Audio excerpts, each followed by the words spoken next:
At Yokota, a nearby U.S. military airbase, emergency crews are standing by.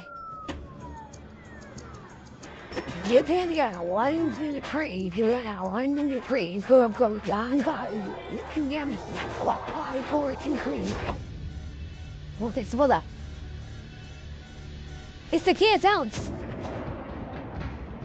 6:47 p.m.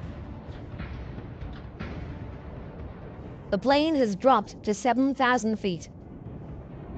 But with little control over its heading, the pilots now face new dangers. Hey, there's a mountain ahead! JAL 123 is now miles off course, deep in the mountainous region northwest of Tokyo. Turn right! There's a mountain there! Take control to the right! Right turn! Right turn, that's right! We could hit the mountain!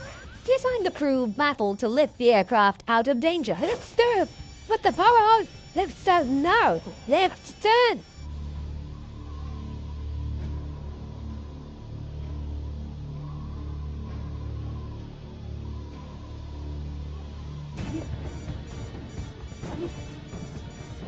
More power! More power!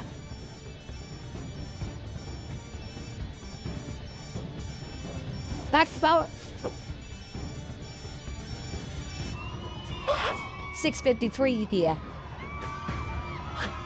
The pilots wrestle the plane up to 13,400 feet.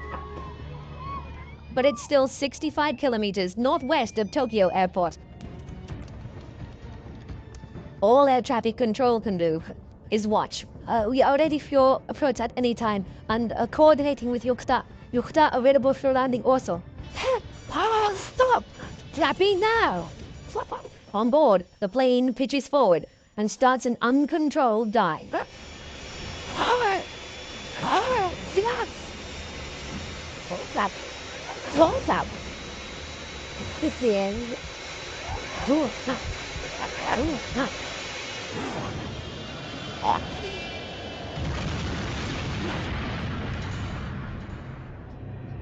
Japan Air 123, do you read?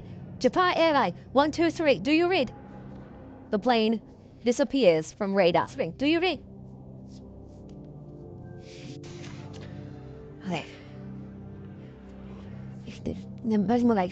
The wreckage of a jumbo jet can be seen scattered across the mountains.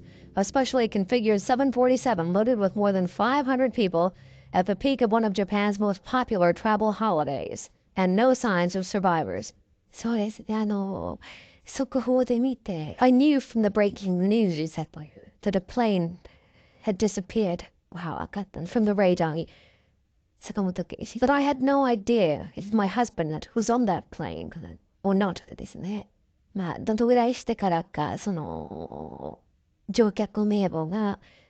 I can't remember how much later it was when we were able to read out the passenger list. When it was announced on television, when I heard it, I knew for certain he was on that flight. How can I put it?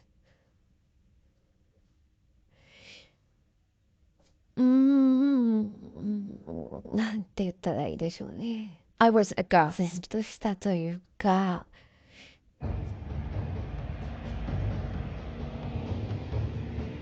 Just 18 minutes after the plane disappears, a U.S. Air Force C-130 locates the wreckage on a ridge of Mount Takamagahara, 100 kilometers northwest of Tokyo.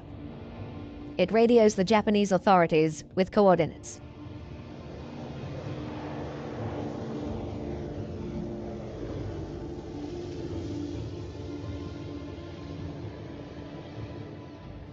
The U.S. offers military assistance. The Japanese decide to go it alone and set in motion their own rescue mission. In charge are the Japanese Self-Defense Forces. Odosa Yoshihisa Masuda is stationed at a military base in Chiba Prefecture, close to where the plane crashed.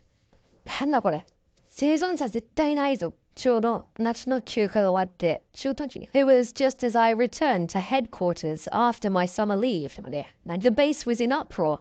I asked a colleague what was going on, and I was told that the whereabouts of a JAL flight were unknown.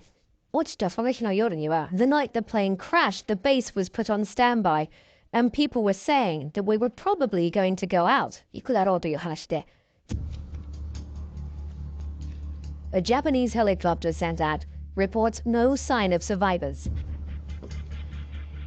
The mountain terrain and lack of equipment for nighttime operations slows any larger Japanese rescue effort. It doesn't reach the site until 14 hours after the crash. Miraculously, 4 survivors are found, despite spending a night on the mountainside.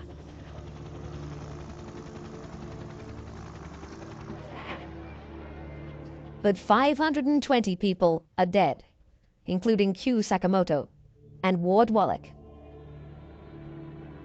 I think when I first heard he was on the plane, there was an air of unreality. I mean, Ward was vibrant. He was young. It's not supposed to happen that way. It was unreal.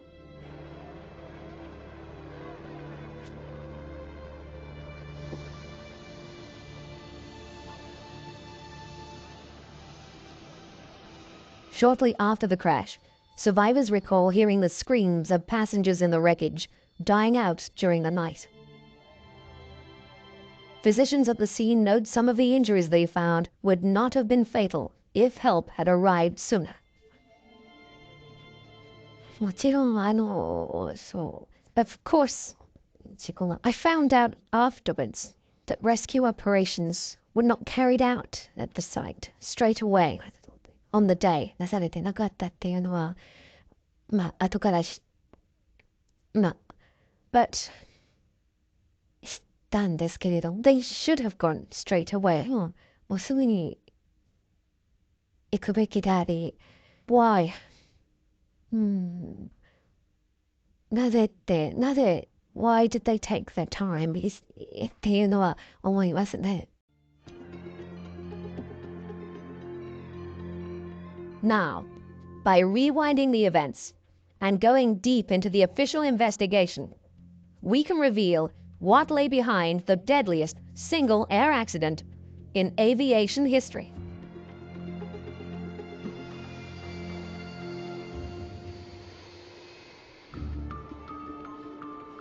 The Japanese Aircraft Accident Investigation Committee is responsible for investigating the crash. As demanded by Japanese law, alongside this is a criminal investigation run by the police. In the United States, the manufacturer of the 747, Boeing, is alerted to the disaster in Japan. John Purvis was a member of Boeing's air safety investigation team in 1985. When we learned about this airplane and realized it was a 747, we were concerned, along with everybody, that this accident could really tarnish the reputation of the airplane, because at the time it was the largest commercial jet flying. With the lives of millions of 747 passengers at risk, the United States National Transportation Safety Board, or NTSB, want answers to why this American-built plane crashed.